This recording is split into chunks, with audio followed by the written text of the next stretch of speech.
budaya. Kalau sudah menjadi budaya, kita tidak harus dipantau lagi Bapak dan Ibu. Kita sudah terbiasa. Artinya kita tidak kegiatan itu langsung kita lakukan. Sehingga kita bisa melaksanakan tugas serta kewajiban kita. Kita duduk di sini berada di ruangan yang penuh sederhana ini tidak lain dan tidak bukan hanya untuk perkembangan pendidikan serta perkembangan putra putri kita. Harapannya dengan adanya diseminasi ini kita bisa membudayakan budaya positif yang ada di lingkungan sekolah kita. Selain daripada itu, Bapak Ibu mohon maaf sebelumnya, dan sebelum itu saya ucapkan banyak terima kasih terutama pada pimpinan saya Bapak Abdus Salam SPD dan semua rekan-rekan Bapak dan Ibu dari UPDD SDN Karanganyar serta berkolaborasi dengan UPDD SDN Bersua. Semoga dengan adanya diseminasi ini menambah wawasan kita ke depannya untuk menuntun anak didik kita ke arah yang lebih baik. Bapak Ibu mohon maaf juga di sini saya berdiri tidak lain hanya ini perkenalkan bahwa saya dalam JGP itu guru penggerak, saya tidak berdiri sendiri Bapak Ibu. Nantinya Bapak Ibu masih banyak kesempatan. Saya sekarang angkatan 8 masih ada angkatan lain. Jadi Bapak Ibu jangan ragu untuk bisa bergabung dengan guru penggerak, karena guru penggerak itu memang adalah suatu program pemerintah di mana mencetak generasi para pendidik agar apa yang menjadi tujuan pendidikan nasional nanti tercapai. Yang sebelah utara ini adalah Bapak Samsul, mungkin SPD ini adalah fasilitator saya. Tatkala saya itu ada pembelajaran di dunia maya, Bapak Samsulah yang mendampingi saya dengan rekan-rekan sama anggota JDP. Kalau yang tengah, tetap saya ya. Terus yang di sebelah selatan itu Bapak Ibu sudah mengenal dengan Bapak Rasid. Beliau sudah 2 kali gabung di sini, nyampe ke sekolah kita ini bisa mengadakan pendampingan pembelajaran pada saat pertama itu bulan kemarin, dan setengah bulan yang kemarin itu sudah P2. Sekarang ke pengantar budaya, kita masuk ke materi Bapak Ibu ya.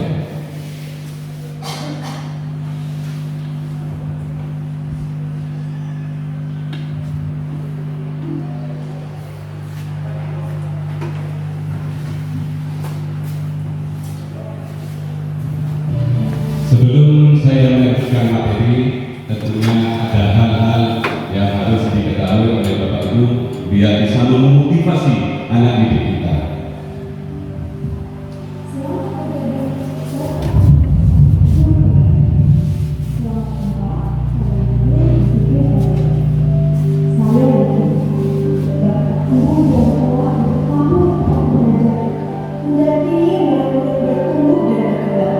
Menyadari bahwa belajar adalah kunci dari belajar. Belajar adalah modal besar belajar. Bapak Ibu telah memiliki modal utama guru penggerak, yaitu semangat untuk belajar. Dalam modul ini, Bapak Ibu akan menjelajahi dan memahami budaya yang ada di dunia pendidikan hingga mengapa ada praktik di sekolah. Bagaimana budaya positif di sekolah ini bisa membentuk karakter murid, guru, dan bahkan visi dan misi dalam sekolah itu sendiri. Selain itu, Bapak Ibu juga akan belajar memproses disiplin positif dalam budaya sekolah yang nantinya akan menjadi perubahan baru yang menggerakkan seluruh komponen sekolah. Modul budaya positif di sekolah ini diharapkan dapat menjadi pembelajaran, tempat untuk berproses,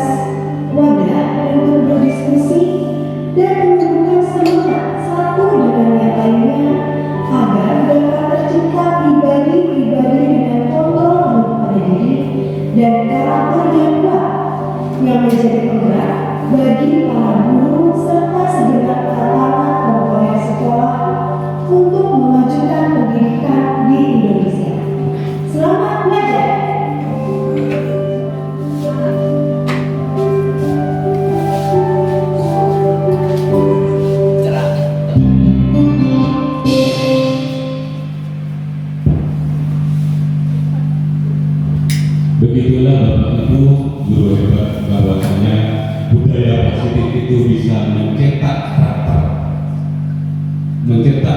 kita, mencetak karakter putra didik kita, anak didik kita, dan sekaligus bisa mengoptimalkan dari visi dan misi sekolah yang telah kita tentukan bersama. Mulai dari diri kita, Bapak Ibu, semuanya itu berangkat dari diri kita sendiri. Bagaimana kita memberdayakan diri kita? Pertanyaannya, bagaimanakah penerapan disiplin positif di sekolah kita? Mari kita renungkan bersama, kita flashback sebentar ke belakang apa yang telah dilakukan oleh kita kepada anak didik kita.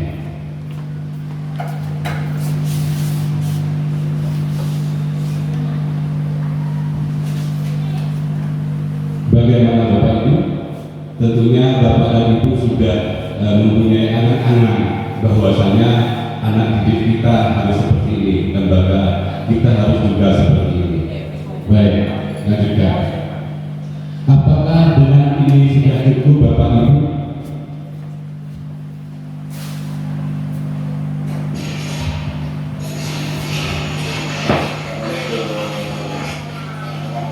Lembaga kita sudah menerapkan disiplin positif, diantaranya seperti ini, dan apakah dengan ini sudah cukup Bapak Ibu?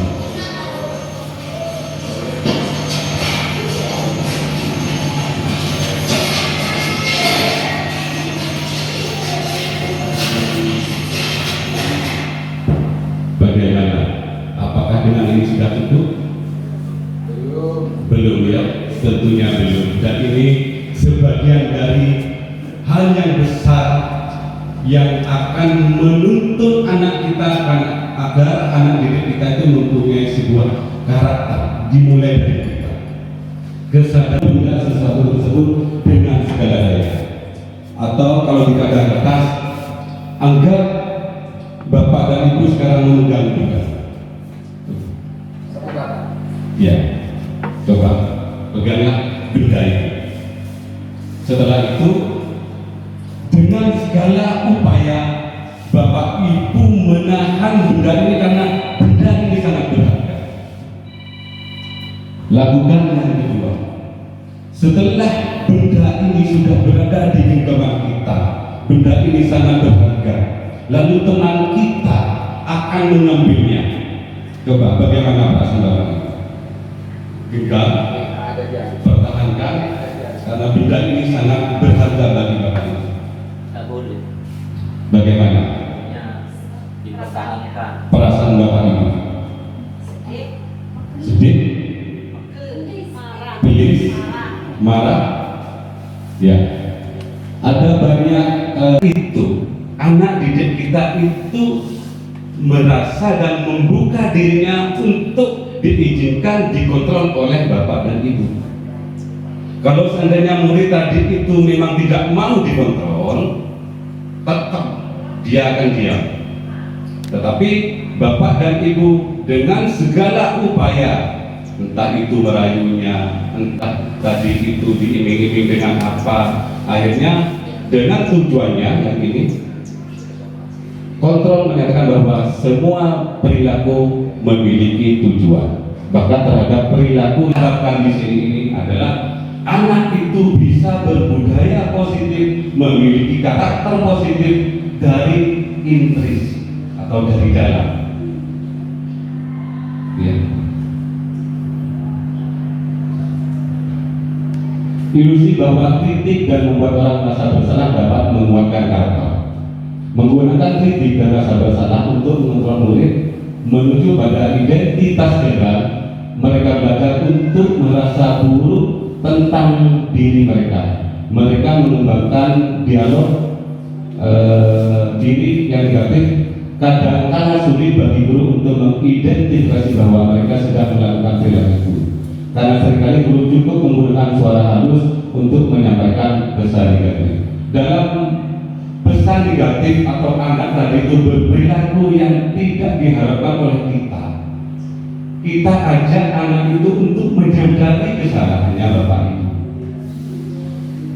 Dengan diajak berbicara, anak itu nantinya akan mengolah dirinya, apakah dia itu sadar atau tidak dengan hal apa yang telah dilakukan. Ilusi bahwa orang dewasa memiliki hak untuk memaksa. Banyak orang dewasa percaya bahwa mereka memiliki tanggung jawab untuk membuat murid-murid berbuat hal-hal tertentu. Apapun yang dilakukan dapat diterima selama ada sebuah kemajuan berdasarkan sebuah pengukuran kerja. Pada saat itu pula orang dewasa akan menyadari bahwa perilaku memaksa tidak akan efektif untuk jangka panjang, karena dan sebuah hubungan terpusat akan terbentuk. Jadi dalam memaksa anak itu, Bapak Ibu, tidak efektif. Karena kenapa? Anak tidak menyadari dari dalam, dia hanya ada pengaruh dari luar. Seperti itu Bapak Ibu, untuk bisa menerapkan kontrol terhadap diri kita maupun kepada anak didik kita.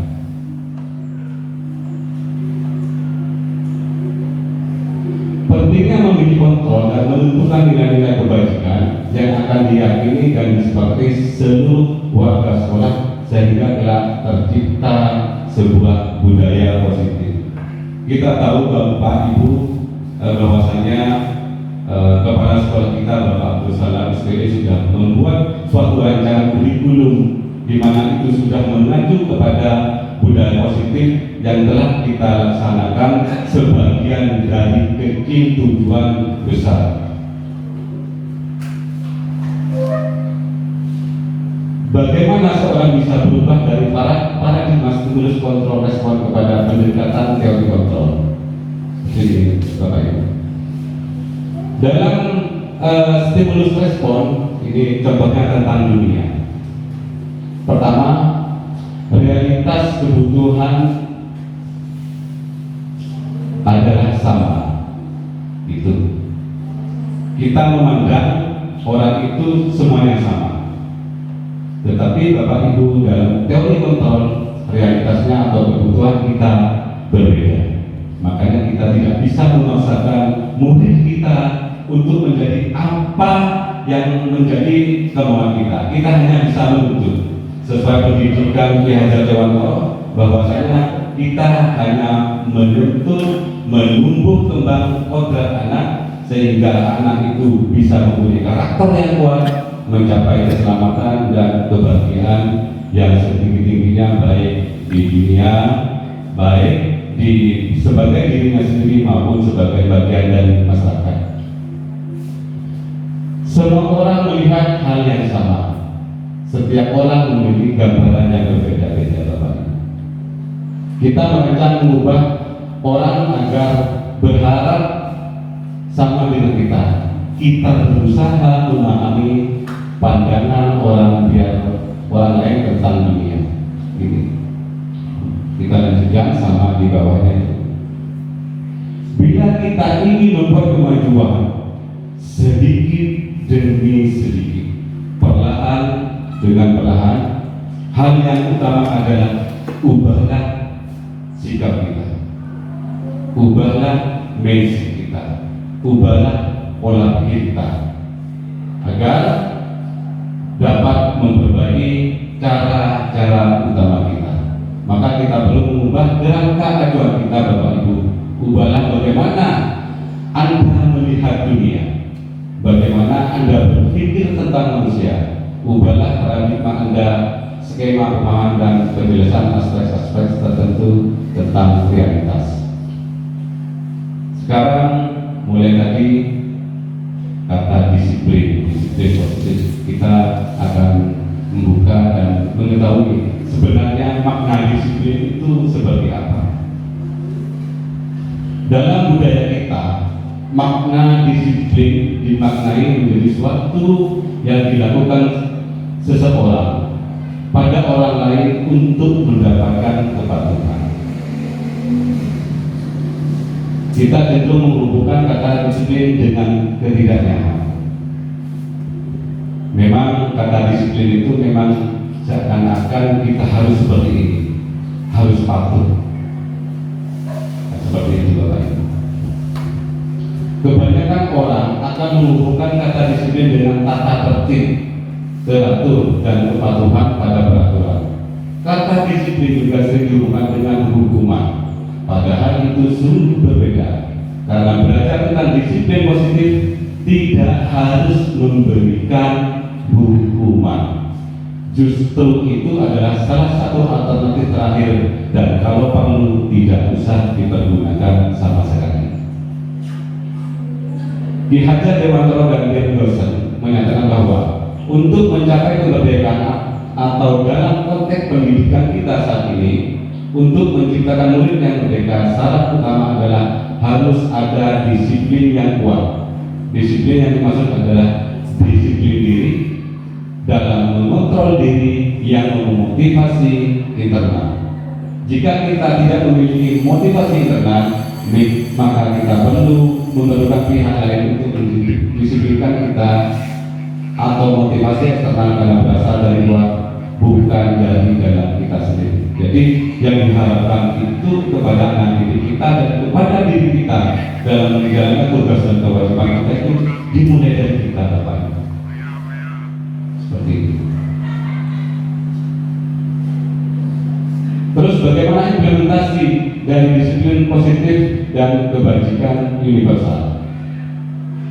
Harapannya dari disiplin itu, Bapak Ibu, kita mempunyai tujuan yang mulia, bahwasanya pendidikan kita akan para anak didik kita akan menjadi belajar profil belajar Pancasila, di mana dalam profil belajar Pancasila itu ada 6 dimensi.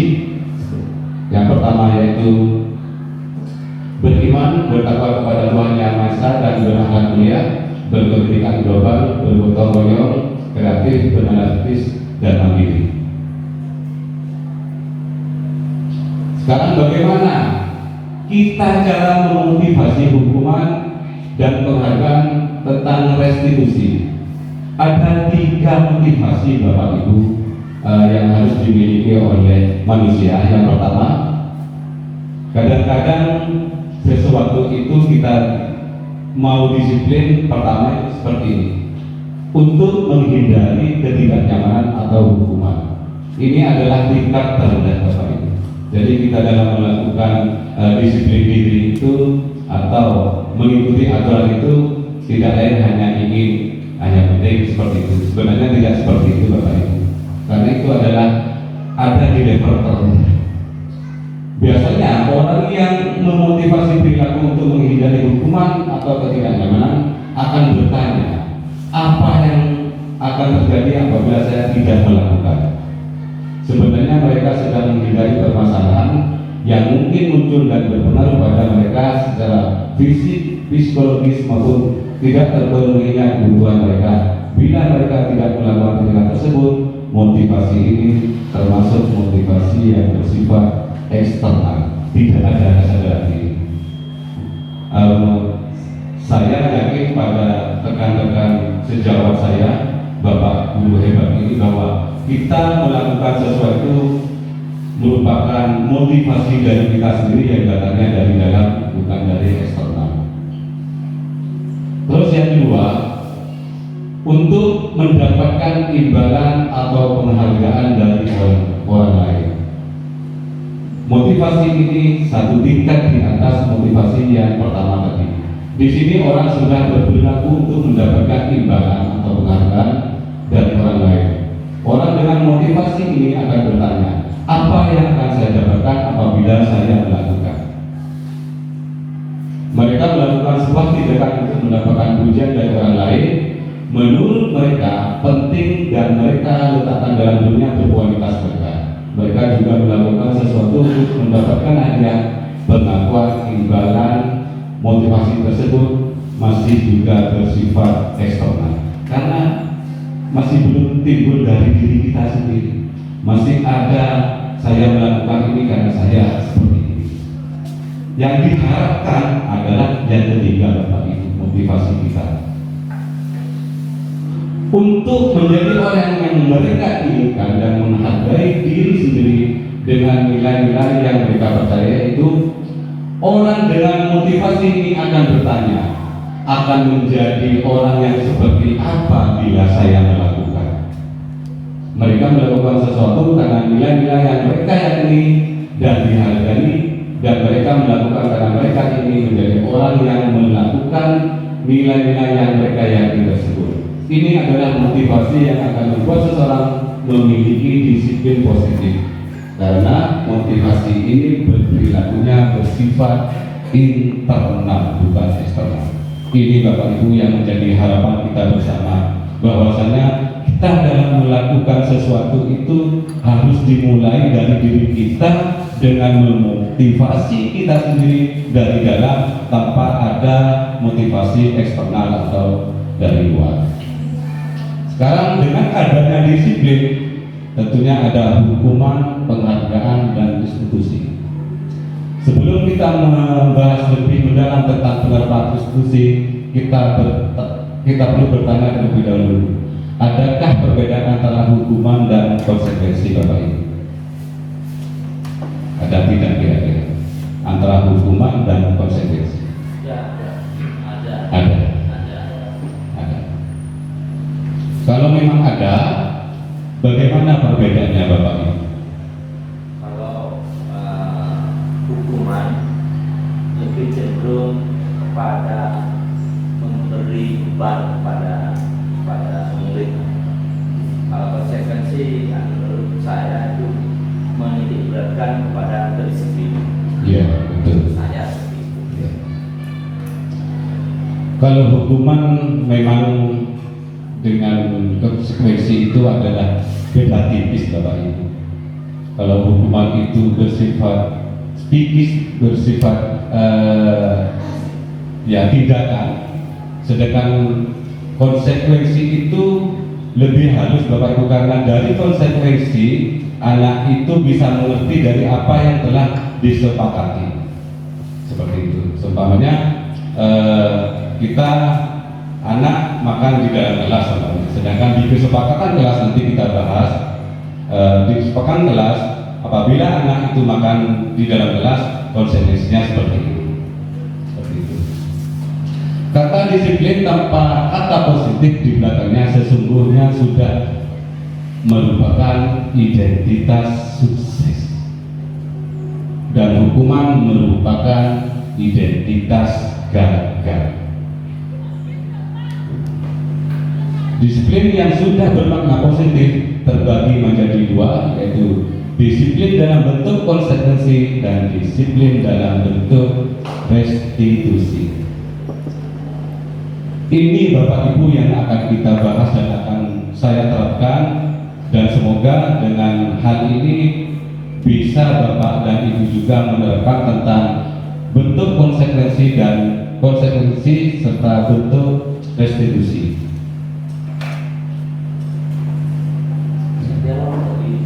Identitas gagal.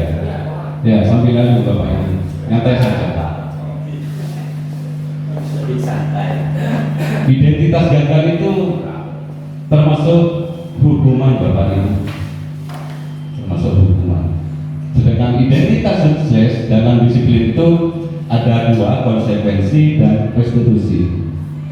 Dalam hukuman di identitas gagal, murid atau anak belajar menyembunyikan kesalahan. Konsekuensinya, murid akan belajar taat peraturan. Dan restitusinya, murid atau anak belajar memecahkan masalah.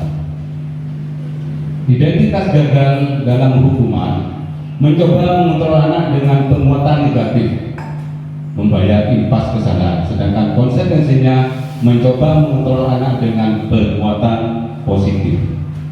Sedangkan dalam hal restitusi, anak paham bahwa dirinya sendiri yang pegang kendali kontrol. Seperti itu. Dan yang ketiga, dampak pada murid marah. Jadi kalau dihukum itu mesti anak itu marah. Meskipun tidak ditampakkan, tetapi dalam hatinya itu merasa jengkel Bapak Ibu, merasa bersalah dan rendah diri, dan kadang-kadang mengasingkan diri. Itu adalah hukuman yang mana merupakan identitas gagal. Terus identitas suksesnya bagaimana? Melalui konsekuensi kehilangan hak, waktu jeda seorang diri, pemahaman. Sedangkan perbaikannya, murid atau anak tidak kehilangan waktu namun bersemangat untuk memperbaiki diri. Inilah dalam hal restitusi ini Bapak Ibu adalah poin utama tugas kita dalam menghadapi permasalahan-permasalahan di dalam kita melakukan proses belajar mengajar.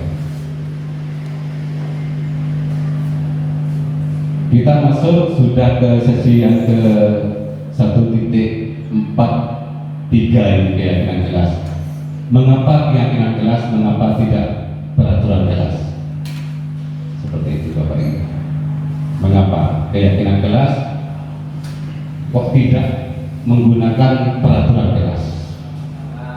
Keyakinan kelas itu berasal dari ide seorang anak didik. Anak didik itu inginnya seperti apa? Setiap anak pasti punya keinginan. Oleh karena itu nanti sama gurunya dibuat kalimat menjadi peraturan kelas, dan itu akan menjadi yang Bapak Ibu sampaikan keyakinan kelas.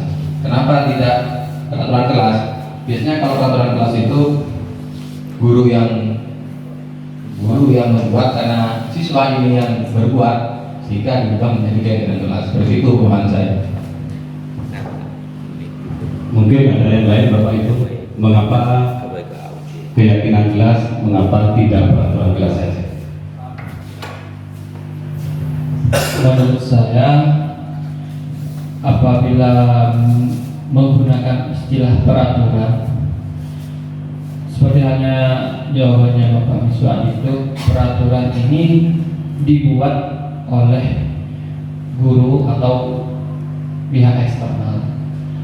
Apabila istilah keyakinan, artinya siswa itu memberikan ide yang nantinya akan diterapkan bersama-sama.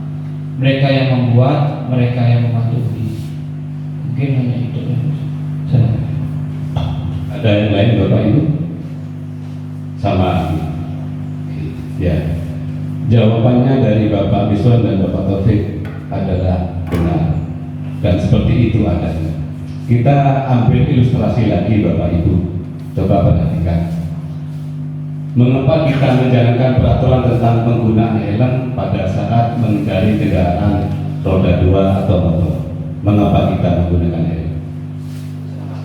Opsi jawabannya adalah keselamatan, demi keselamatan, memenuhi peraturan, menjalankan peraturan. Terus yang kedua, mengapa kita memiliki peraturan tentang penggunaan masker dan mencuci tangan setiap saat? Kemungkinan jawabannya juga untuk keselamatan dan kesehatan. Nilai-nilai kesamaan itulah Bapak Ibu, ya, yang disebut dengan keyakinan kelas, yaitu nilai-nilai kebajikan universal yang disepakati secara tersirat dan tersurat. Jadi keyakinan kelas itu disepakati bersama oleh seorang guru dan oleh peserta didik kita. Jadi dibuat itu atas keputusan bersama. Kalau sudah dibuat dengan keputusan bersama, anak itu akan menyadari tentang motivasi intrinsiknya. Kalau peraturan lebih mengacu, kita mendikte harus seperti itu. Tetapi kalau sudah ada motivasi diri intrinsik, itu anak akan lebih terbuka. Dan disitulah tempat untuk bisa kita laksanakan di dalam melaksanakan sebuah keyakinan kelas. Nilai-nilai kebajikan bahwa menekan pada keyakinan seseorang akan lebih memotivasi seseorang dari dalam. Seperti barusan yang saya jelaskan bahwasanya dengan keyakinan kelas itu merupakan motivasi intrinsik. Anak mengerti, akan termotivasi dengan sendirinya. Seseorang akan lebih tergerak dan bersemangat untuk menjalankan keyakinannya daripada hanya sekedar mengikuti serangkaian peraturan tulis tanpa makna. Murid-murid pun demikian. Mereka perlu mendengarkan dan memahami arti sesungguhnya tentang peraturan yang diberikan, apa nilai-nilai kebajikan di balik peraturan tersebut, apa tujuan utamanya, dan menjadi tidak tertarik atau takut sehingga anak sekedar mengikuti serangkaian peraturan yang mengatur mereka tanpa memahami tujuan kuliah. Jadi kalau tidak salah Bapak Ibu dengan adanya peraturan, tetapi di dalam peraturan itu anak hanya menjalankan saja tanpa tahu makna apa dari peraturan itu.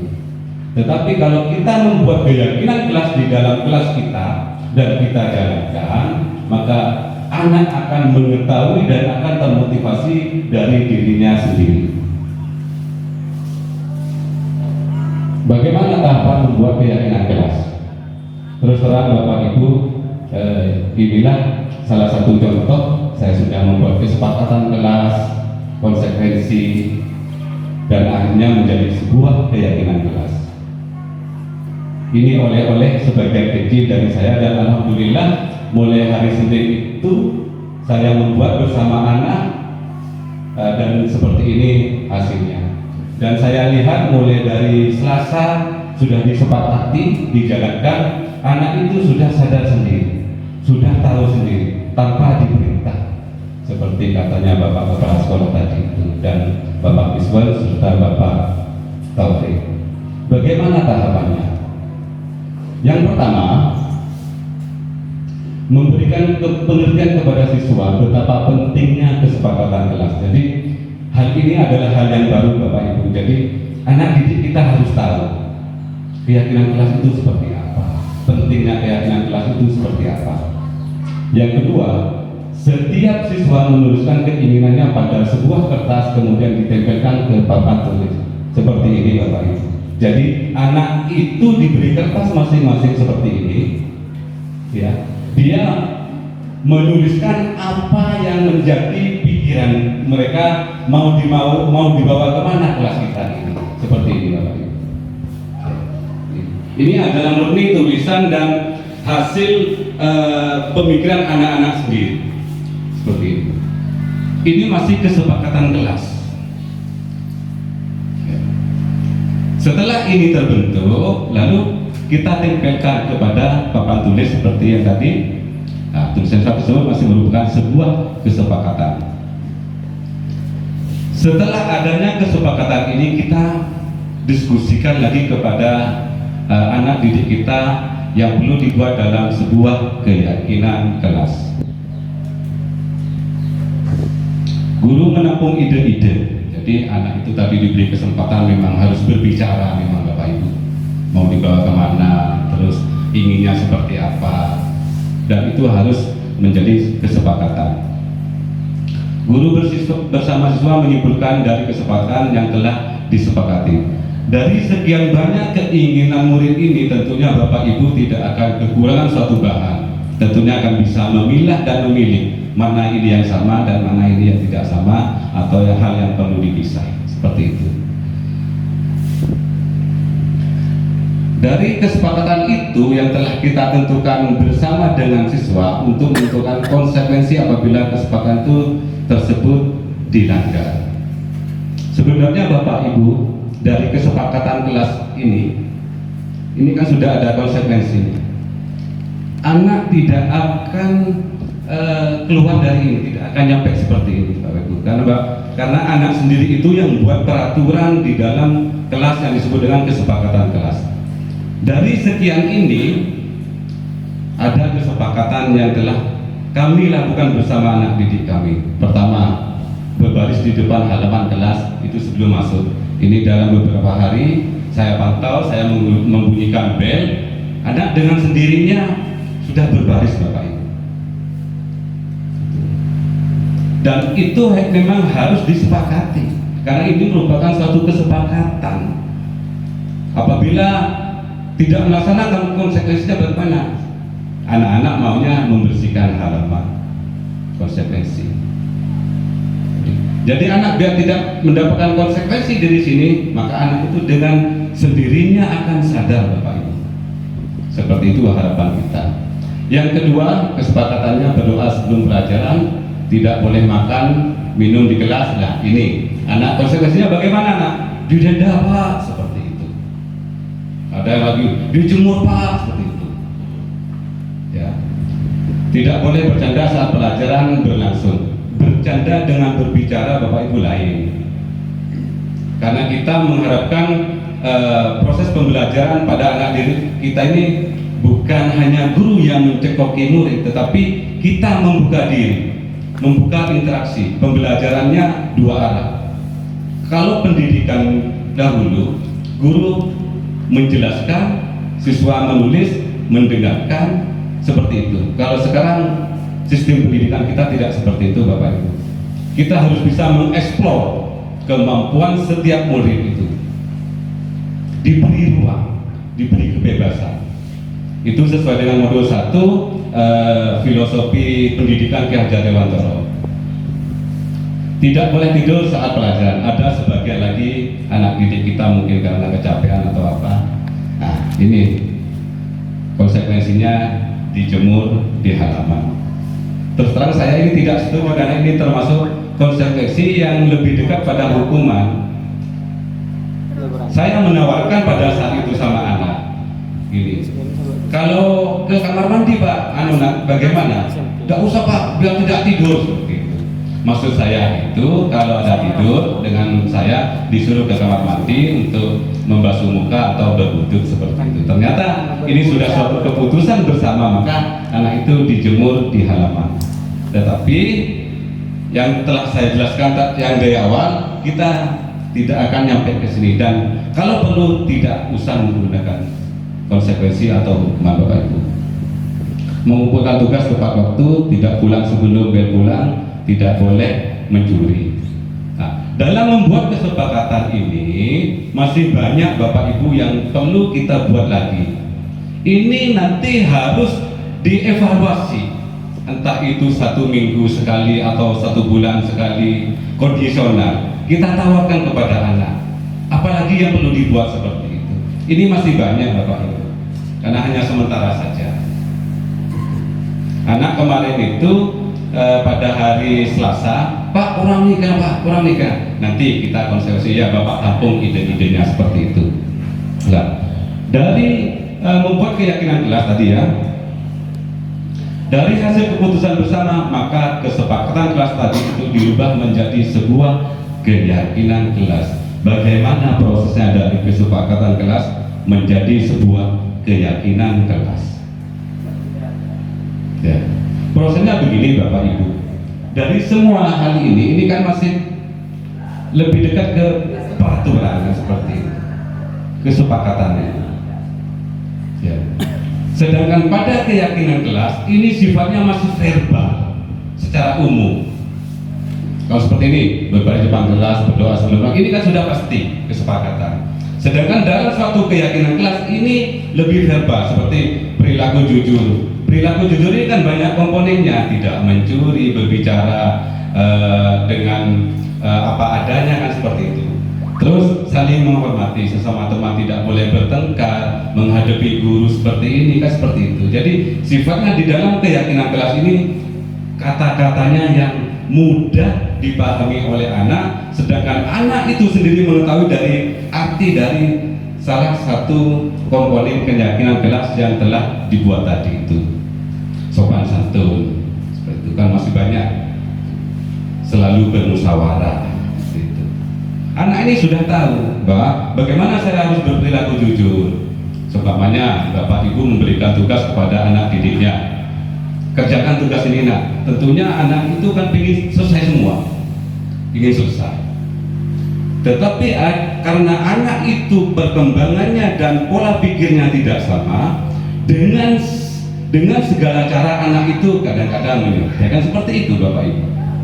Ya, tidak mungkin dalam satu kelas itu karakter dan pola pikir anak itu akan sama. Mesti ada anak yang tertinggal, pola pikirnya itu agak lambat. Dari sini kita harus anak itu sudah berperilaku jujur. Kenapa? Caranya bagaimana? Dalam mengerjakan tugas, apa yang telah didapat oleh anak itu adalah hasil anak itu sendiri, bukan hasil mencetek. Nah, dari keyakinan berperilaku jujur tadi itu, Bapak Ibu, ya, harus seorang guru itu harus peka terhadap anak yang mengalami keterlambatan. Seperti itu. Jadi harus ada bimbingan, ada pendekatan, bagaimana kita harus menuntun anak itu biar tahu. Seperti itu dalam pembuatan keyakinan kelas. Sangat bagus Bapak Ibu, karena keyakinan kelas ini merupakan motivasi yang kita harapkan. Anak itu akan termotivasi pada dirinya sendiri, bukan karena ada paksaan. Saya optimis dan yakin bahwa dalam beberapa hari ini saya melakukan praktek istilahnya, membuat keyakinan kelas sangat bagus. Anak itu berbeda sekarang, cara berbicaranya di dalam kelas maupun di luar, terus tingkah lakunya itu. Coba Bapak Ibu dipersilakan untuk bisa membuat suatu keyakinan kelas. Nanti jawabannya Bapak Ibu sendiri yang akan menerimanya. Bagaimana? Saya yakin bahwa keyakinan kelas itu bisa dilaksanakan. Dipersilakan Bapak. Terima kasih Pak. Kembali kepada keyakinan kelas, sangat bagus sekali Bapak Yus. Akan tetapi di kelas tersebut mungkin kondisinya sangat bagus. Yang saya pertanyakan adalah masalah keyakinan yang dituliskan kepada secari kertas dan ditempelkan kepada Bapak. Apakah itu murni dari anak, pemikiran anak, atau diintervensi oleh guru? Maksud saya seperti ini. Ketika seorang anak itu sangat nakal sekali, itu sangat berbeda dalam mengeluarkan pemikiran. Satu contoh di sana itu yang ditulis, itu contoh. Pasti anak-anak itu kalau untuk mengeluarkan pendapatnya, seperti contoh yaitu saya ingin keluar Pak, seperti itu. Saya ingin keluar Pak, seperti itu. Tidak mungkin, karena anak-anak itu masih kan dalam keadaan kosong. Dalam keadaan kosong artinya belum sepenuhnya akhlak dan mata pelajaran masuk ke otak anak, sehingga anak itu inginnya keluar saja, keluar dari pemikiran yang baik, seperti itu. Terima kasih Pak Yus. Terima kasih Bapak, pertanyaannya bagus sekali. Kesepakatan itu menjadi sebuah keyakinan.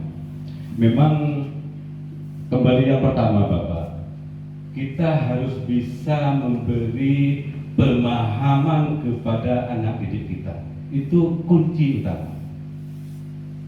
Kalau saya kemarin, sekolah ini adalah rumah kita kedua.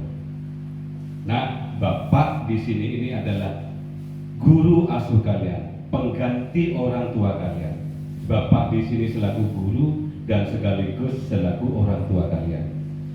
Karena sekolah ini merupakan rumah kalian, mau dibagaimanakan rumah kita sekarang? Mau dibawa kemana rumah kita ini?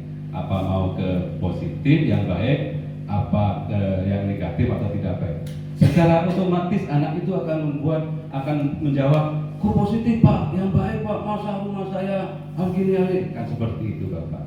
Itu pertama, langkah pertama. Terus setelah anak mengetahui bahwa tujuan dari kesepakatan kelas itu, anak itu akan mengolah pikirannya sendiri. Oh iya, Tan Roma gila ya, juga. Oh iya, Tan Roma gila. Lah, itu Pak, hasil pemikiran dari anak itu murni dituangkan ke dalam kertas. Karena di sini terus terang ini adalah murni dari anak-anak semua. Murni. Tidak ada intervensi. Tugas guru hanya menuntut. Bagaimana anak itu berpikir macam-macam Pak. Terus terang senang kalau membaca tulisan anak ini. Apakah ada yang negatif? Ada kayaknya Pak. Yang maksud saya Yang negatif nanti ada bab tersendiri, kita cara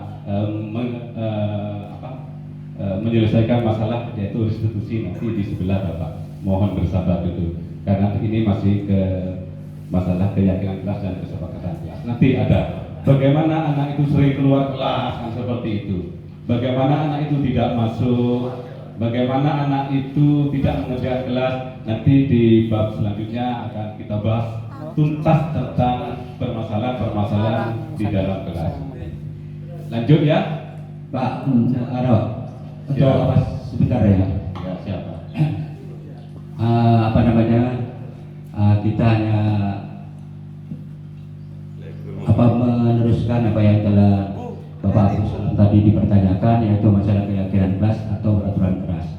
Saya sangat salut dengan program-program JGP, di mana program JGP ini membuat kita itu membuat diri kita sebagai guru untuk meningkatkan kualitas kita dalam pembelajaran. Yang pertama begini Pak, saya akan di kelas itu di pengajar kelas bawah. Bagaimana kita itu membuat keyakinan kelas atau peraturan kelas secara ide-ide dari murid, sedangkan kita itu memegang kelas bawah, di mana pemikiran anak-anak kelas bawah itu saya kira kurang begitu mencuat dalam mengeluarkan ide-idenya, karena senangnya kalau murid kelas 1 sampai kelas itu hanya bermain, itu saja.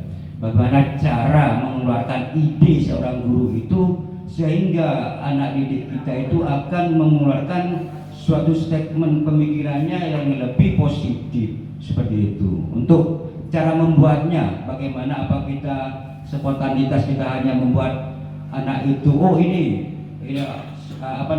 kesepakatannya itu apa guru yang memberikan ide-ide, apa murid itu sendiri yang membuat suatu statement untuk membuat peraturan atau keyakinan kelas. Itu saja Pak. Terima kasih Bapak Sekut, pertanyaannya yang sangat bagus sekali. Iya Pak, Bapak ngajar di kelas tinggi, kelas 6, anak sudah bisa mereka sendiri, berpikir sendiri. Bagaimana dengan pembelajaran di kelas rendah? Memang di dalam CGP Bapak Ibu programnya sangat bagus sekali, karena di dalam CGP itu adalah mencetak kader pemimpin, baik pemimpin untuk dirinya sendiri maupun pemimpin untuk anak didiknya pada lembaga menjadi manajerial serta menjadi pemimpin bagi rekan-rekan sejawatnya. Itu adalah program-program CGP. Bagaimana dengan pertanyaan Bapak Sifut tadi itu? Kita harus mengikuti fase perkembangan anak. Anak kelas rendah tentunya anak itu kan masih suka bermain Bapak Ibu. Kita bisa membuat suatu skenario Bapak Ibu.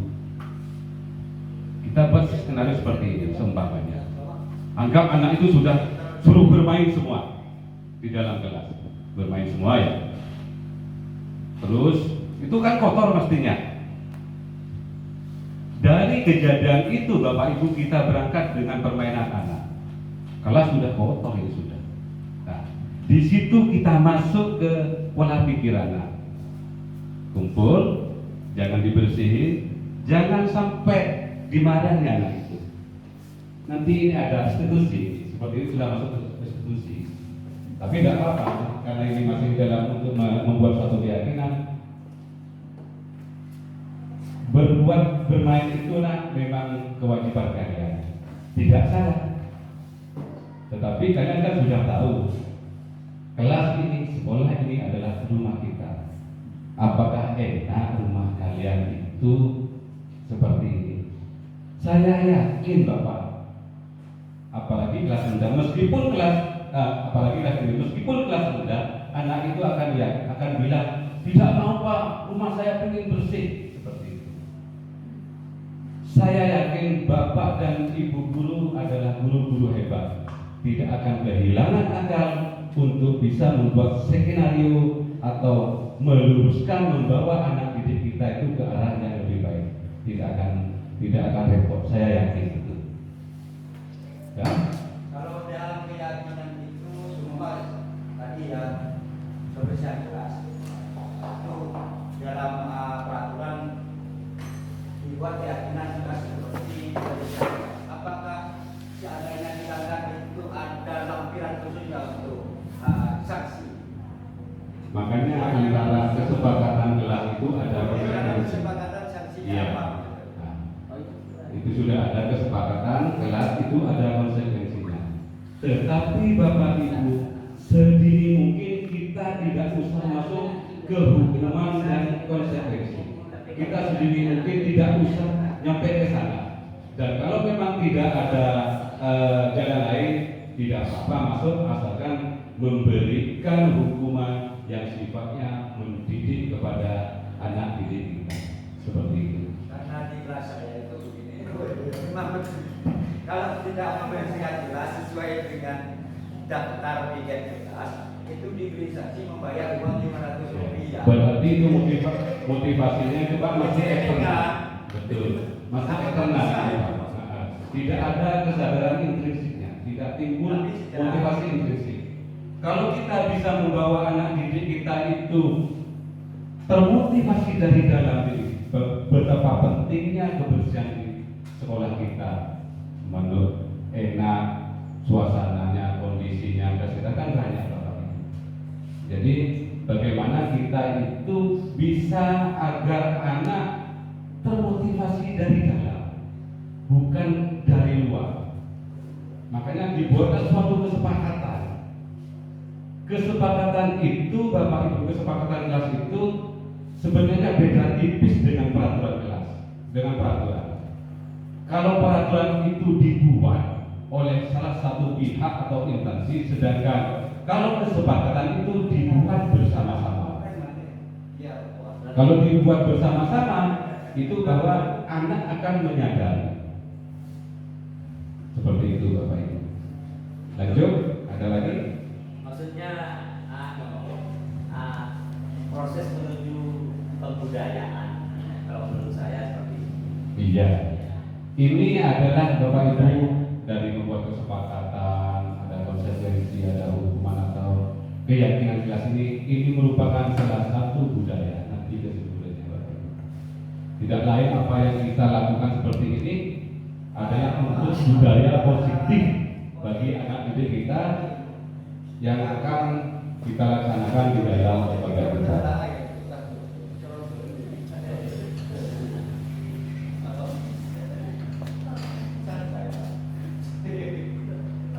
Nih, dalam membuat keyakinan kelas seperti yang telah dijelaskan bahwa keyakinan kelas itu bersifat lebih abstrak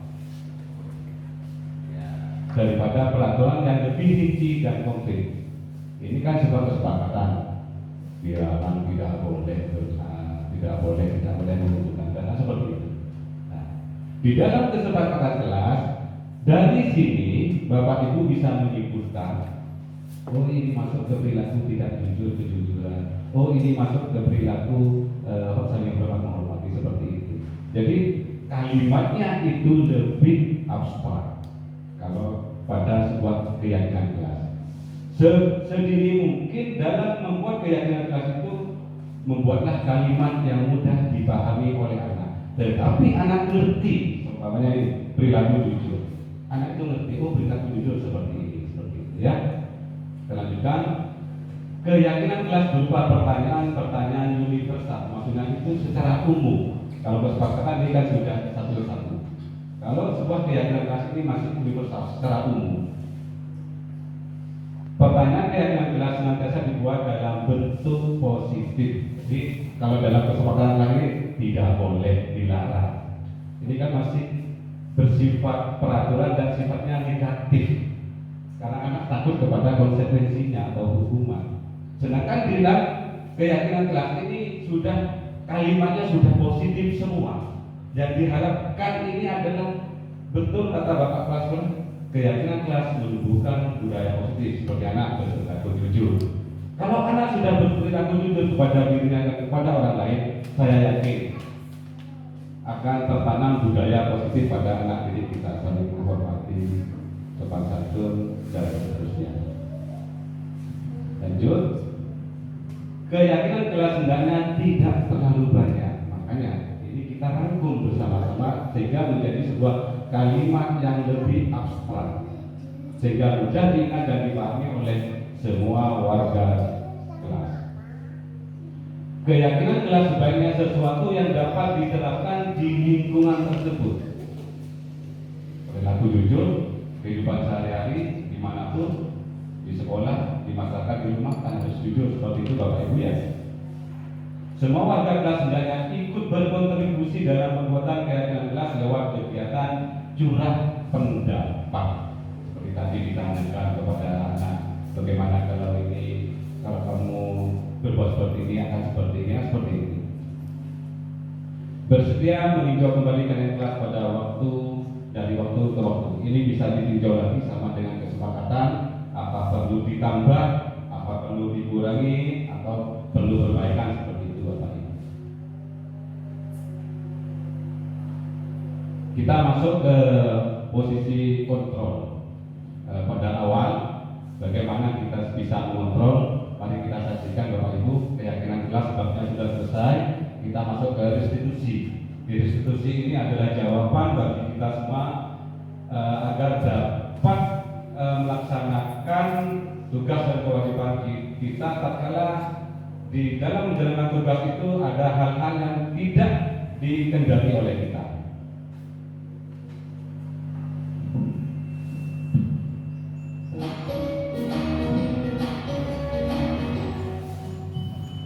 Salam bahagia Ibu dan Bapak Guru hebat. Dalam penerapan disiplin positif restitusi, salah satu program yang dikembangkan adalah 5 posisi kontrol. 5 posisi kontrol dalam restitusi adalah proses perjalanan seorang pendidik agar dapat mengenali dirinya. Pada video kali ini, kita akan membahas tentang 5 posisi kontrol yang dikembangkan oleh Diane Dawson dan contoh penerapannya.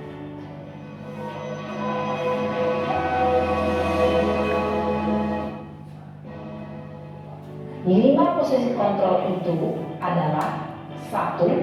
Posisi penghukum, 2. Posisi pembuat merasa bersalah, 3. Posisi teman, 4. Posisi pemantau atau monitor, dan 5. Posisi manajer.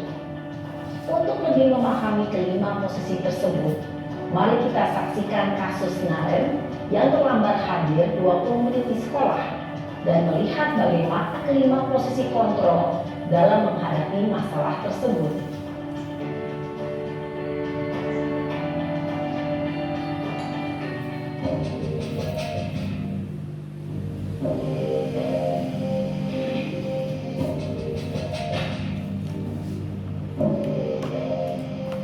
Naren!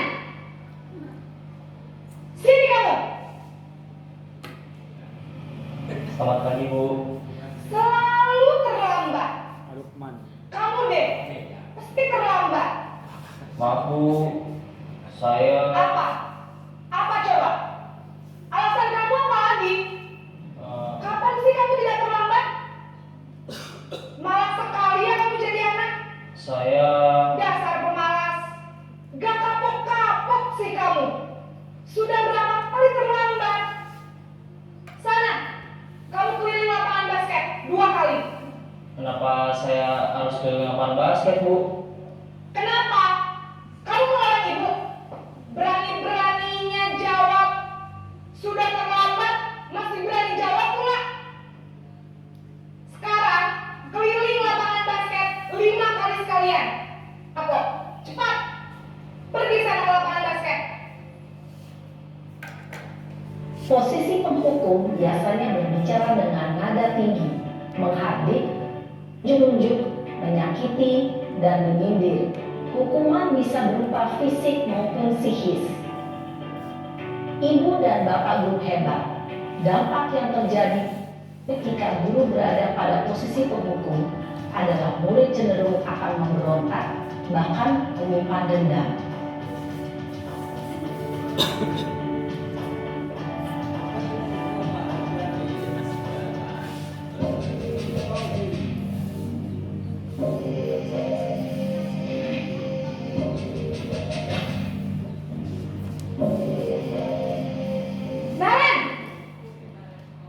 Selamat pagi, Bu. Naren, kamu kenapa terlambat lagi, nak? Ya Tuhan, Naren, kamu senang ya bikin ibu susah ya? Terlambat lagi, nanti ibu yang ditegur bapak kepala sekolah, nak. Disangka ibu tidak bisa membina kamu. Duh, gimana ini? Maaf, Bu. Duh, Gusti Naren, kamu suka ya kalau ibu ditegur bapak kepala sekolah? Terus, sekarang ibu harus tulis apa yang di buku absen? Ini kamu sudah sering terlambat loh. Ibu harus apa coba? Maaf, Bu. Maaf sekali. Kali jangan bikin ibu susah lagi ya, nak ya. Ibu tidak akan kuat lagi kalau kamu begini terus. Bisa jantungan kalau ibu ditegur bapak kepala sekolah. Sana cepat ke kelas. Maaf ya, Bu. Maaf sekali. Posisi pembuat rasa bersalah dengan nada tenang, cenderung lembut.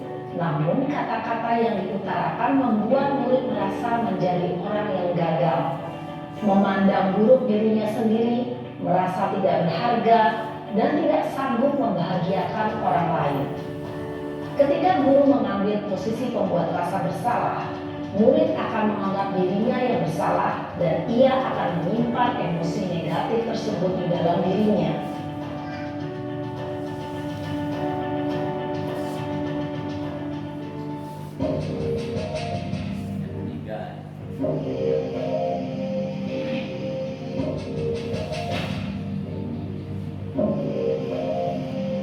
Naren!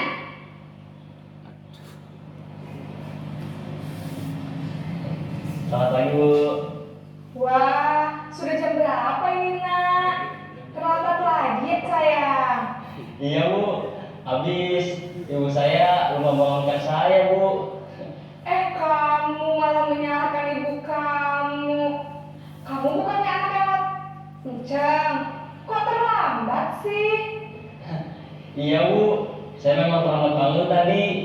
Jadi, biarpun saya lari kencang, tetap gak kekejar, Bu. Ya sudah sana. Nanti lain kali larinya lebih kencang lagi ya. Biar gak terlambat lagi. Bikin seneng ibu. Demi ibu. Bisa kan? Bu. Ya sudah sana masuk kelas. Ibu beresin urusan absen kamu. Kamu ini ada-ada saja. Dalam posisi teman, guru berbicara dengan nada suara ramah, akrab, cenderung bersenda gurau untuk menjaga suasana tetap santai. Murid akan merasa senang dengan guru. Identitas yang tercipta adalah identitas sukses atau berhasil. Namun, perlu diingat, karena ini masih dalam maka ada faktor ketergantungan dari murid kepada orang tertentu. Di sini guru absennya, sehingga di lain waktu murid bisa berperilaku baik. Tentu saja.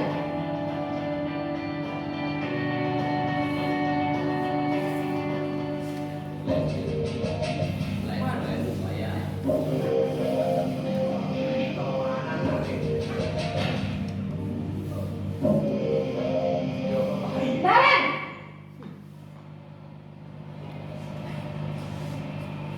Selamat pagi, Bu. Naren, apa peraturan sekolah kita tentang jam berapa kita harus masuk sekolah, nak? Harus di sekolah jam 7, Bu. Iya betul, sekarang sudah jam 7.20. Naren sudah tahu konsekuensinya jika terlambat hadir. Paham, Bu. Saya harus tinggal kelas pas jam istirahat selama 20 menit. Iya benar, konsekuensinya demikian. Jadi nanti jam 9.30 pas istirahat, kamu kerjakan tugas tambahan untuk ketertinggalan kamu, ya? Baik, Bu. Posisi pemantau mengandalkan penghitungan atau data untuk mengontrol murid. Guru mengarahkan murid berdasarkan peraturan dan konsekuensi. Seorang pemantau menunjukkan bahasa tubuh dan ekspresi dan cenderung formal.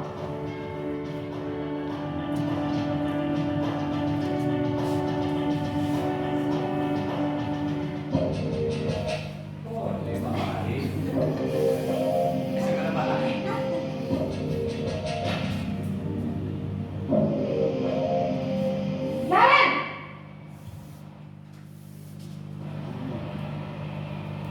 Selamat pagi Bu. selamat pagi Naren. Maaf Bu, saya terlambat. Iya, sekolah masuknya jam 7, sekarang sudah jam 7.20. Jadi sekarang bagaimana ini Naren? Maaf Bu, saya lupa setel alarm saya semalam. Baiklah, menurut kamu, keyakinan sekolah yang kamu tingkatkan? Menghargai diri sendiri dan orang lain mungkin ya Bu. Setuju. Jadi, apakah Naren meyakini prinsip? Iya Bu, saya meyakininya. Apakah Naren bersedia memperbaiki masalah keterlambatan ini? Bersedia Bu. Bagaimana kamu akan perbaiki masalah keterlambatan ini? Saya akan coba untuk tidak lupa menyetel alarm saya Bu.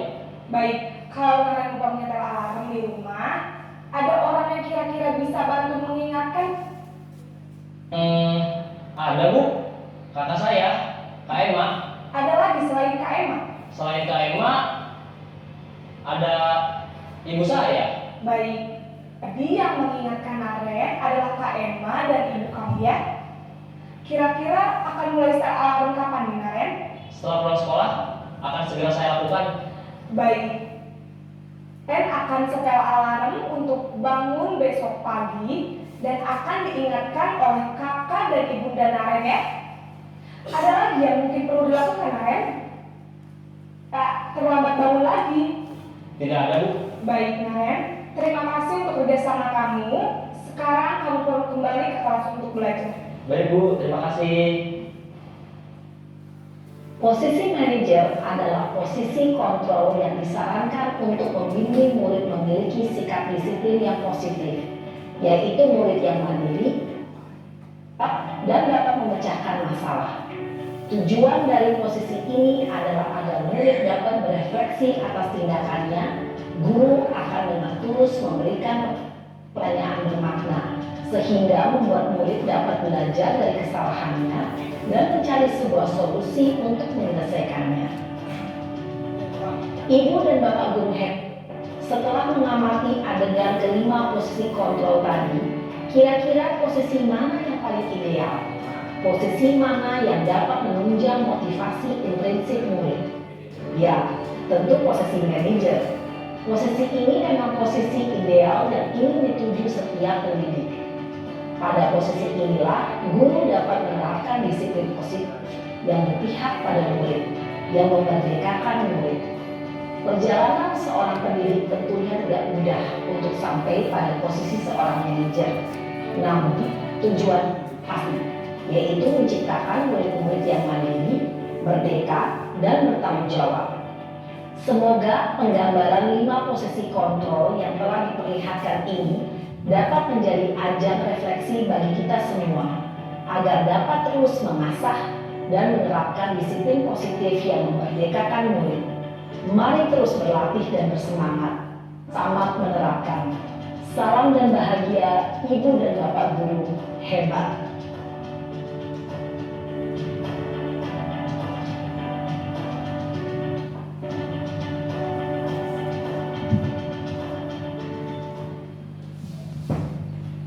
Seperti itu Bapak Ibu, kita dalam menjalani tugas dan kewajiban kita tidak akan terlepas dari hal-hal yang bahasa seperti ini.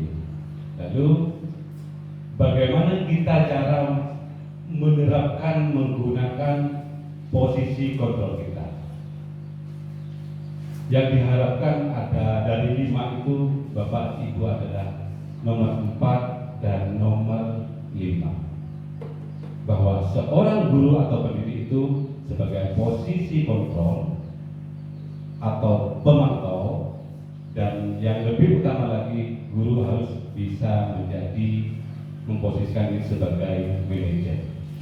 Kalau posisi pertama penghukum penghukum, pembuat rasa bersalah, dan sebagai teman itu sangat tidak diharapkan Bapak Ibu, karena dampaknya sudah kita ketahui bersama dari video yang telah kita saksikan bersama. Pak, bagaimana? Lanjut?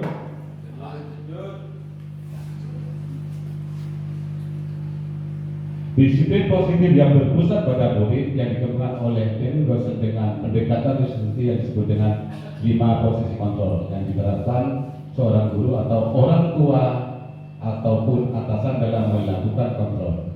Kelima posisi kontrol tersebut adalah penghukum, pembuat rasa bersalah, teman, pemantau, dan manajer.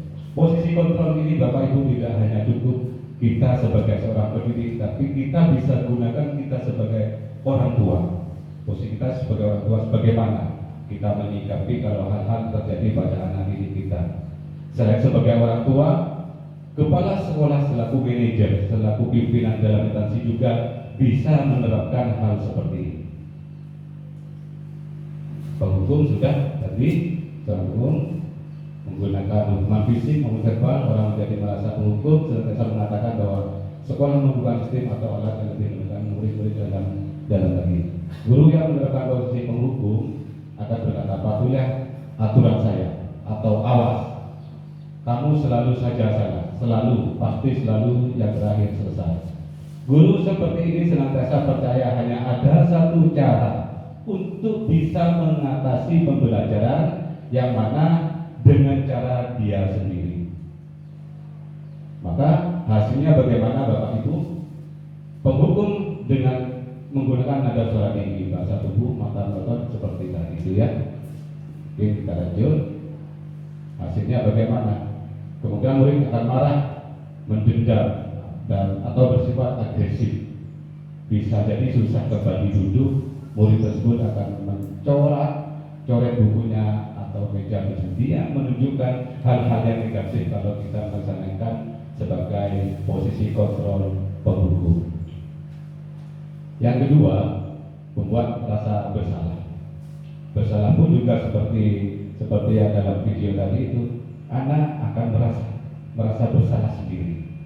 Kita hindari hal itu anak, Bapak Ibu, karena kalau anak itu merasa bersalah, secara otomatis dia akan down, Bapak Ibu. Yang kita harapkan adalah yang keempat teman sudah. Teman juga tidak diharapkan Bapak Ibu. Umpamanya posisi guru sebagai teman, tidak apa-apa. Tetapi selamanya anak didik kita itu bergantung kepada kita. Mas Rodi, Pak mengkarya istri Pak Yus tak nyaman. Nah, itu ketergantungan seperti itu. Jangan. Jadi kita itu sedini mungkin dan bisa menghindari hal sebagai teman. Ada tempatnya Bapak Ibu. Gitu. Terus yang keempat yang kita harapkan itu sebagai pemantau. Minimal selalu seorang pendidik itu sebagai pemantau. Jadi kita bisa memantau bagaimana anak didik kita. Sudah tadi dalam video itu sebagai manajer, inilah Bapak Ibu posisi yang menjadi harapan kita bersama. Posisi terakhir manajer adalah posisi di mana guru berbuat sesuatu bersama dengan murid, mempersilahkan murid untuk mempertanggungjawabkan perilakunya, mendukung murid agar dapat menemukan solusi atas permasalahannya sendiri. Jadi kita berbicara dari hati-hati dengan murid itu, sehingga murid itu menyadari. Setelah menyadari, kita harus bertanya, apa yang akan kamu lakukan? Seperti itu Bapak Ibu ya. Seorang manajer telah memiliki keterampilan posisi teman maupun pemantau. Dengan demikian, bisa jadi di waktu-waktu tertentu kembali kepada posisi tersebut bila diperlukan. Namun bila kita menginginkan murid kita menjadi manusia yang merdeka, mandiri dan bertanggung jawab, maka kita perlu mengacu kepada restitusi yang dapat menjadikan murid kita seorang manajer bagi dirinya sendiri. Di manajer, murid diajak untuk menganalisa kebutuhan dirinya maupun kebutuhan orang lain. Di sini penekanannya bukan pada kemampuan untuk konsekuensi, namun dapat berkolaborasi dengan murid bagaimana memperbaiki kesalahan yang ada. Sesuai manajer akan berkata, apa yang kita yakini. Nah, ini kembali kepada keyakinan kelas lagi. Seperti itu. Makanya dengan keyakinan kelas kita bisa menciptakan budaya positif. Sudah tadi bagaimana cara-caranya yang sudah ada dari tulisan dari video tadi Bapak Ibu.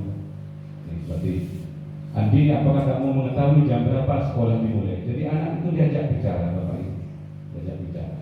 Tahu Pak jam 7? Ya, jadi kamu terlambat. Kira-kira bagaimana kamu akan memperbaiki masalah yang ini? Ditawarkan kepada murid. Saya bisa mendengar pada teman saya Pak untuk mengerjakan dua yang ketiga.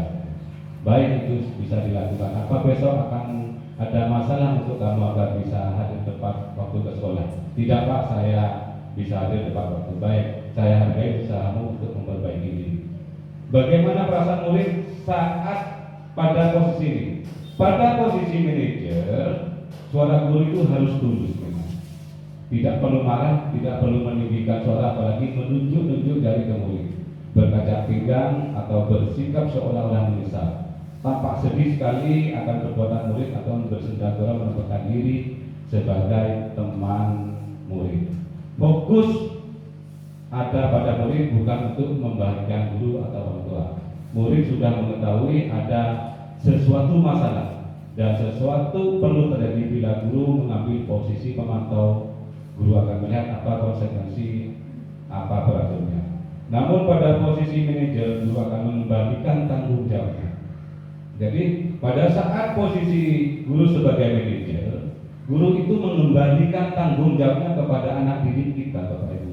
Maka nantinya akan anak didik kita itu akan mencari solusi sendiri, akan mencari jalan keluar sendiri dari permasalahan yang mereka hadapi. Tentunya dengan bimbingan dan arahan guru. Ini kita sekarang masuk ke bab yang terakhir Bapak Ibu tentang segitiga restitusi. Ini merupakan satu kesatuan dalam menciptakan budaya positif di sekolah kita.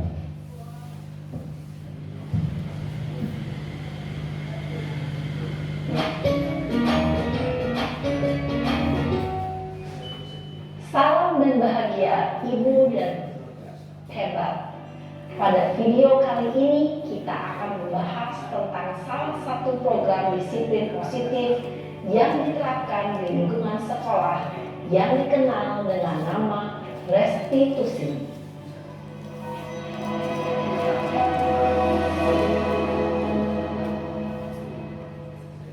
Restitusi dikembangkan oleh pakar pendidikan Diane Gosling berlandaskan pada teori kontrol Dr. William Gleiser. Segitiga restitusi adalah suatu proses dialog yang dijalankan orang guru atau orang tua agar dapat menghasilkan murid yang mandiri dan bertanggung jawab. Pada saat guru di posisi manajer, aspek dikembangkan pada murid adalah motivasi intrinsik, sehingga penanaman nilai-nilai kebajikan dapat tumbuh dan berkembang menjadi suatu kebiasaan positif yang akhirnya membentuk karakter murid.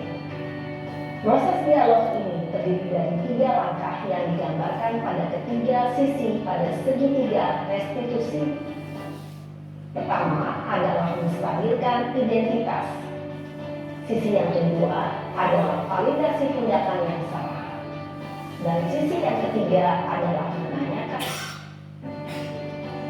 Ibu dan Bapak Guru, berikut ini akan ditunjukkan bagaimana seorang guru berada dalam posisi manajer menggunakan penerapan segitiga restitusi.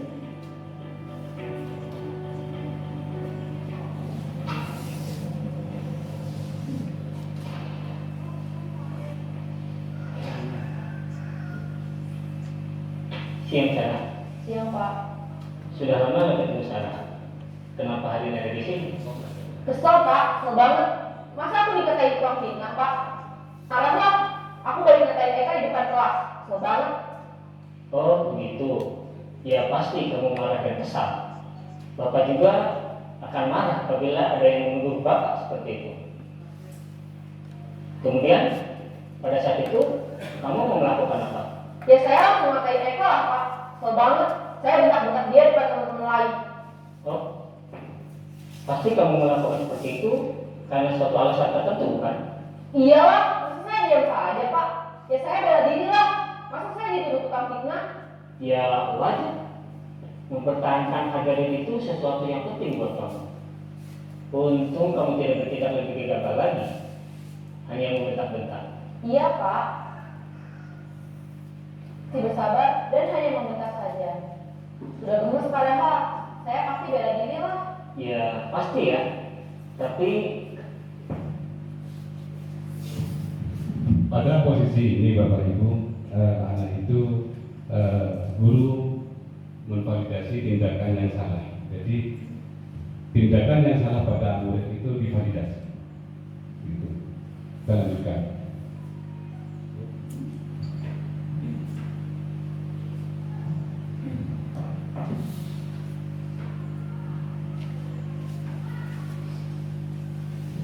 Oke, Bapak Ibu, kepencet.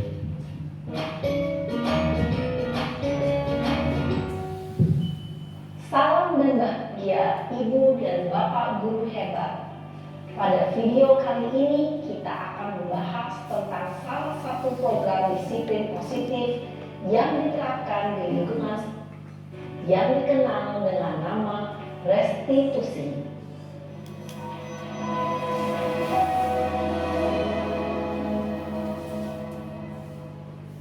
Restitusi dikembangkan oleh pakar pendidikan Sebenarnya dari dalam video ini Bapak Ibu, pada teori posisi setiap posisinya itu diperhatikan agar kita segitiga restitusi bisa mengetahui. proses dialog yang dijalankan oleh guru atau orang tua agar dapat menghasilkan murid yang mandiri dan bertanggung jawab. Pada saat guru di posisi manajer, aspek yang dikembangkan pada murid adalah motivasi intrinsik, sehingga penanaman nilai-nilai kebajikan tumbuh dan berkembang menjadi suatu kebiasaan positif yang akhirnya membentuk karakter murid. Proses dialog ini terdiri dari 3 langkah yang digambar, 3 sisi pada segitiga restitusi. Sisi pertama adalah menstabilkan identitas. Sisi yang kedua adalah validasi tindakan yang salah. Dan sisi yang ketiga adalah menanyakan keyakinan.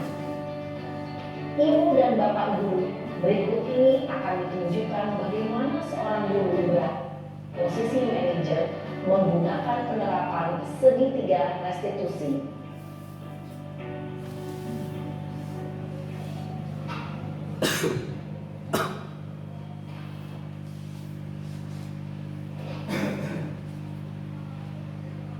siang Sarah. Siang Pak. Sudah lama nggak ketemu Sarah. Kenapa hari ini ada di sini? Masa aku dikatain tukang fitnah Pak? Ya aku marah lah. Aku baru dikatain Eka di depan kelas. Kesel banget. Oh begitu. Ya pasti kamu marah kan. Bapak juga akan marah apabila Dalam ada yang menstabilkan menuduh Bapak kuantitas, seperti itu. kita biarkan anak itu mencapai puncaknya. Pada saat itu Sampai lalu kita kamu isi. mau melakukan apa? Ya saya harus mengatain Eka. Kesel banget. Saya bentak-bentak dia depan teman-teman lain. Oh begitu. Pasti kamu melakukan seperti itu karena suatu alasan tertentu kan? Iyalah, masa saya diam saja Pak? Berdiri lah. Masa saya dituduh tukang fitnah? Ya wajar lah. Mempertahankan harga diri itu sesuatu yang penting buat kamu. Untung kamu tidak bertindak lebih gegabah lagi, hanya membentak-bentak. Iya Pak. Untung saya masih bersabar dan hanya membentak saja. Sudah gemes padahal. Saya pasti bela diri lah. Ya pasti ya. Tapi kamu memilih untuk tetap bertahan dan bersabar. Kamu memilih untuk tidak berbuat lebih parah lagi kan? Iya. Nah, sekarang coba kita lihat lagi tindakan kamu yang bentak-bentak Eka di kelas. Tindakan kamu itu kira-kira sesuai dengan keyakinan kelas atau prinsip kamu tidak? Enggak lah Pak. Capek Pak jadi pemarah. Jadi keyakinan atau prinsip mana yang kurang sesuai dengan keinginan kamu? Ya, saya sebenarnya sangat menghargai orang lain. Mungkin saat itu saya menjadi emosi, jadi tidak menunjukkan sikap itu. Kamu meyakini tidak? Menghargai orang lain itu penting buat kamu. Yakinlah Pak. Kita harus saling menghargai. Namun, ada juga keyakinan yang kita sepakati yang perlu kita jalankan apabila kita sedang marah, bukan? Ya, saya bisa lebih proaktif, mulai dengan diri sendiri. Saya bisa jadi lebih sabar, mengambil waktu jeda untuk berpikir mau apa selanjutnya. Kira-kira kamu bersedia memperbaiki masalah ini tidak? Bersedia Pak. Kalau kamu memperbaiki masalah ini, kamu akan menjadi orang seperti apa? Saya akan menjadi orang yang bertanggung jawab kali ya Pak. Dan sangat proaktif. Iya, menurut kamu bagaimana rasanya menjadi orang seperti itu? Ya nyaman lah, bangga bisa bersabar dan menahan diri.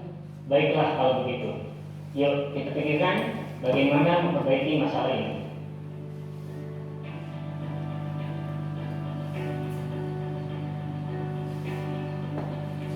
Ibu dan Bapak Guru Head, baru saja kita menyaksikan contoh bagaimana seorang guru berada dalam posisi manajer menggunakan penerapan segitiga restitusi.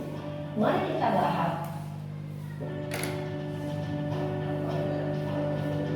Pada sisi pertama, menstabilkan identitas berdasarkan pada prinsip bahwa membuat kesalahan adalah bagian dari proses pembelajaran.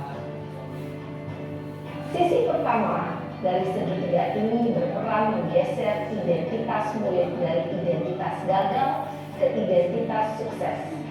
Murid yang sedang bertingkah laku yang tidak pantas atau menarik diri saat itu sedang mengalami identitas gagal. Bila ya, maka posisinya tidak akan berubah. Kita bisa mengajukan pernyataan-pernyataan ini. 1. Membuat kesalahan. 2. Manusia tidak ada yang sempurna. 3.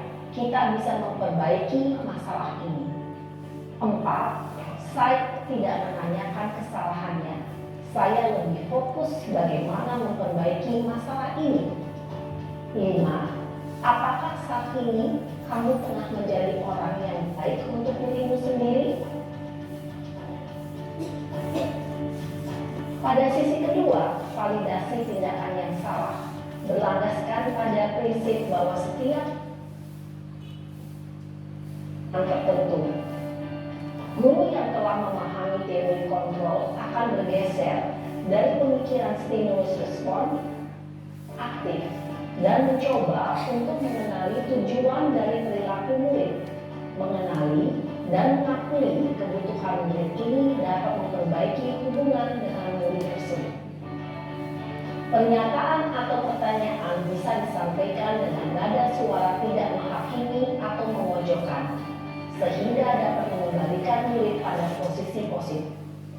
1. Kamu bisa saja bertindak lebih gegabah lagi dari ini. 2. Kamu bukan melakukannya tanpa suatu alasan tertentu. 3. Pernah mempertahankan sesuatu yang penting bagimu. 4. Mungkin kamu bisa mempelajari suatu perilaku baru yang lebih efektif. Bersediakah kamu mempelajarinya? Selanjutnya, kita akan simak sisi terakhir, yaitu menanyakan keyakinan. Teori kontrol menyatakan bahwa pada dasarnya kita termotivasi secara intrinsik. Pada saat perilaku yang salah telah divalidasi dan identitas sukses telah stabil, maka murid telah siap menaikkan keyakinan-keyakinannya dengan tindakannya yang salah dan pemikirannya telah bergeser. Pertanyaan-pertanyaan ini dapat mengaitkan keyakinan-keyakinan yang dianut murid. 1. Sebagai kelas, apa yang kita yakini? 2. Nilai-nilai apa yang telah kita sepakati? 3. Seperti apa gambaran sebuah kelas yang ideal bagi kamu? 4. Kamu ingin menjadi orang seperti apa?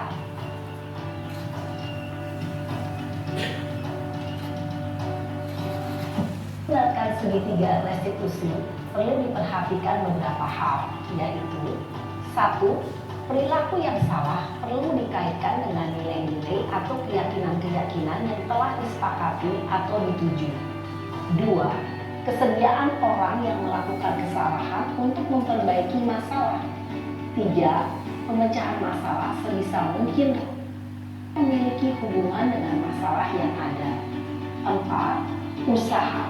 Perlu adanya suatu usaha perbaikan dari pihak yang berbuat kesalahan. 5. Perlu didedikasikan waktu dari pihak yang berbuat kesalahan. Tanyakan kapan akan mulai diberlakukan usaha untuk memperbaiki masalah. Melalui struktur penerapan segitiga restitusi, diharapkan guru dapat menerapkan fungsinya sebagai leader dengan mengajukan pertanyaan-pertanyaan bermakna yang dapat membuat murid menjadi lebih percaya diri, bertanggung jawab, dan mandiri. Nah, Ibu Bapak Guru perlu tidaknya mengikuti ketiga tahapan dalam segitiga restitusi bergantung pada ringan beratnya suatu permasalahan. Misalnya, bila permasalahan tersebut ringan, maka tidak perlu dijalankan secara berurutan. Bahkan bisa semudah menanyakan apa keyakinan yang kita sepakati. Dengan menjalankan segitiga restitusi, dengan mengajukan pertanyaan-pertanyaan bermakna, diharapkan murid menjadi lebih kuat secara pribadi, dapat membuka wawasan murid agar dapat menyelesaikan permasalahannya sendiri, semakin percaya diri, mandiri, dan merdeka. Salam dan bahagia, Ibu Bapak Guru hebat.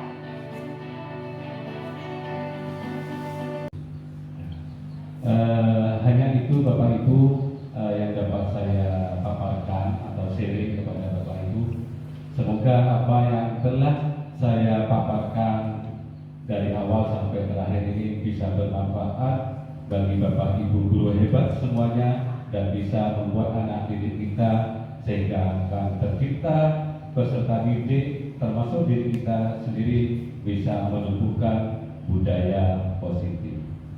Sebelum saya menutup sharing pada kali ini, saya butuh refleksi Bapak Ibu. Refleksi ini adalah suatu kegiatan yang harus dilaksanakan baik di dalam sharing pendapat maupun sebagai di saat kita melakukan pembelajaran. Karena guru kebanyakan tidak pernah merefleksikan apa yang telah kita jalani dari awal sampai akhir. Jadi kita terapkan refleksi kita kepada anak. Kita menanyakan kepada anak. Anak-anak, pelajaran sudah selesai, contohnya seperti itu. Sekarang Bapak tanya, hari ini kita belajar apa? Anak itu secara otomatis akan mengingatnya kembali. Itulah yang dimaksud dengan refleksi. Sehingga anak nanti itu akan terus ingat. Jadi tidak berlalu begitu saja. Nah, pada kesempatan ini saya sudah sharing, memaparkan sebagian kecil dari apa yang telah saya dapat. Kami mohon salah satu rekan sejawat kami, guru hebat SD Karangan 3 atau dari Bates 2, mohon untuk bisa melakukan refleksi apa yang telah kita pelajari dari awal sampai akhir. Mungkin dari Karangan 3 mulai tadi sudah banyak mengajukan pertanyaan, sangat antusias sekali, suasana akan hidup. Saya beri kesempatan teman kita, teman sejawat kita, Ibu guru hebat dari Bates. Dipersilakan.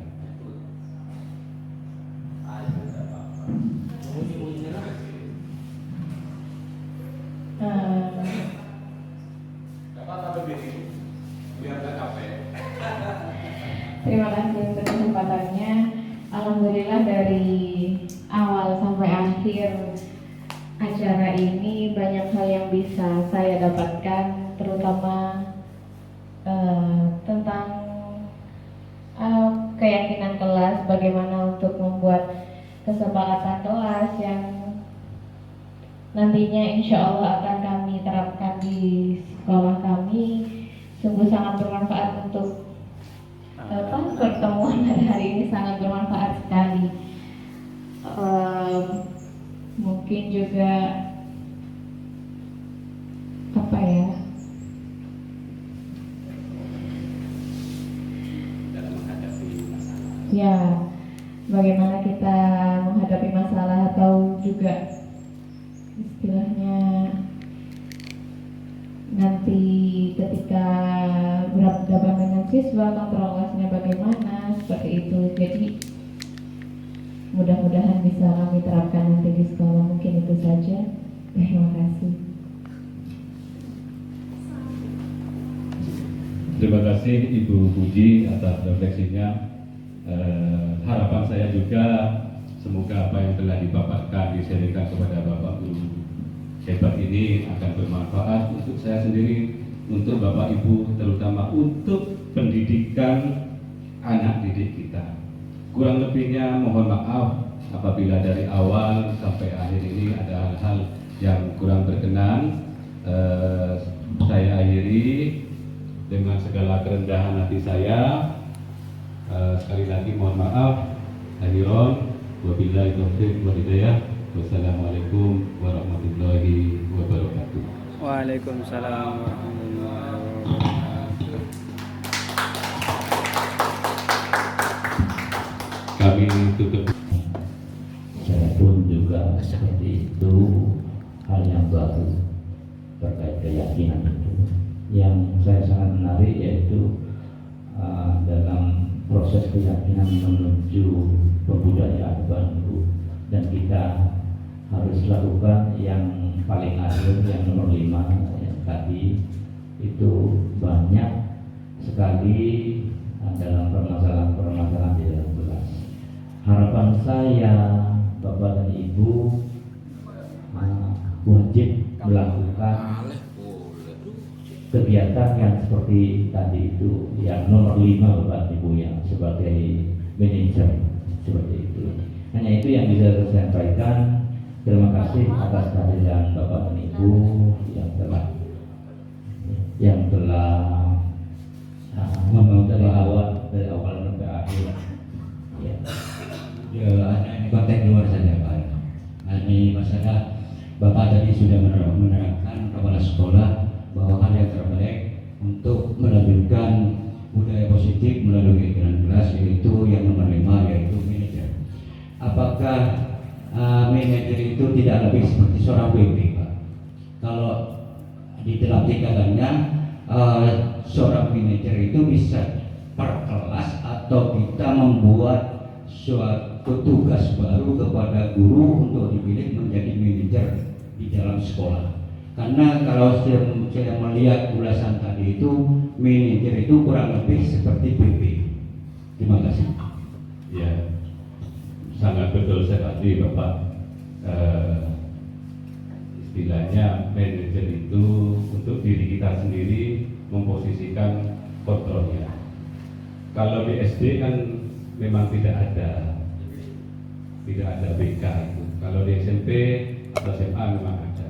Maka dari itu kita selaku pendidik harus bisa memposisikan diri kita mengoptimalkan kemampuan diri kita sendiri sebisa mungkin untuk bisa melaksanakan pada posisi manajer itu. Kita bisa berkolaborasi. Seumpamanya ada suatu permasalahan, alangkah baiknya kita berkolaborasi dengan teman sejawat atau pemangku kepentingan. Seumpamanya ada masalah agama, guru agama ada kesulitan, guru agama bisa berkolaborasi dengan pemangku kepentingan, tokoh masyarakat, itu bisa dihadirkan untuk meluruskan hal-hal yang perlu diluruskan, seperti itu Bapak. Jadi harapannya di sini ini diri kita memposisikan diri kita sendiri selaku manajer. Manajer dalam arti pendidikan, bukan manajer seperti perusahaan Bapak Ibu ya. Jadi kita harus bisa membedakan apakah manajer itu dalam arti pendidikan maupun di dalam sebuah perusahaan. Agar lebih sempurnanya mohon kesediaannya Bapak Hikmat untuk menutup acara ini dengan doa.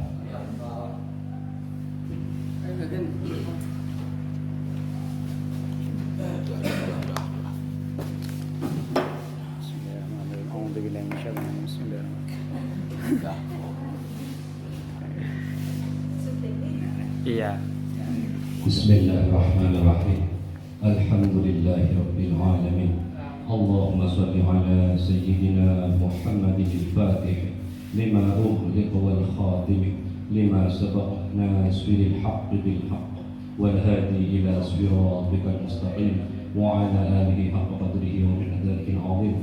Allahumma shalli ala sayyidina Muhammadin salatan taj'aluna biha min ahli ilmi ظاهرا وباطنا وتحشرنا بعبادك الصالحين في دنيانا وأخرانا وعلى آله وصحبه وسلم. اللهم ارزقنا علما نافعا اللهم ارزقنا علما نافعا اللهم ارزقنا علما نافعا يا الله والعمل مقبولا وقلبا خاشعا ورزقا طيبا واسعا مباركا فيه. ربنا ظلمنا أنفسنا وإن لم تغفر لنا وترحمنا لنكونن من الخاسرين. ربنا لا تزغ قلوبنا بعد إذ هديتنا وهب لنا من لدنك رحمة إنك أنت الوهاب. ربنا هب لنا من أزواجنا وذرياتنا قرة أعين واجعلنا للمتقين إماما. اللهم اغفر لنا ذنوبنا ووالدنا وارحمهما كما ربيانا صغيرا. ربنا آتنا في الدنيا حسنة وفي الآخرة حسنة وقنا عذاب النار. آخر كلامنا بقول لا إله إلا الله محمد رسول الله وصلى الله على سيدنا محمد النبي الأمي وعلى آله وصحبه وسلم بفضله. سبحان ربك رب العزة عما يصفون وسلام على المرسلين والحمد لله رب العالمين. بأسرار الفاتحة.